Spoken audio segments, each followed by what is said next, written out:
Hello, my name is Rasmus. I'm from Geranium in Copenhagen. The next serving here is with the beautiful king crab. Because the legs are so meaty, we choose to do it in 2 servings, and this will be the first one. So we grill the king crab meat in the shells. We add like smoked cheese here in the end.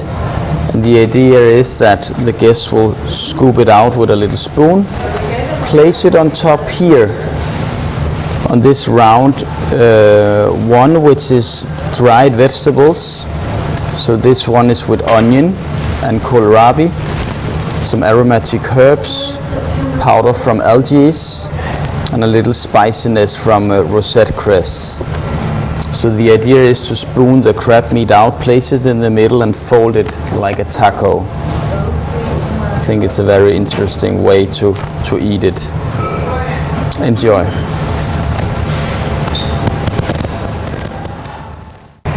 My name is Rasmus. I'm from Geranium in Copenhagen, Denmark. The next serving is second serving of the king crab. The leg is so meaty, so we decide to do it in 2 servings. The next one here, it's a kind of creamy king crab. So king crab meat blended with cream and seasoned from nature, so we don't add any salt.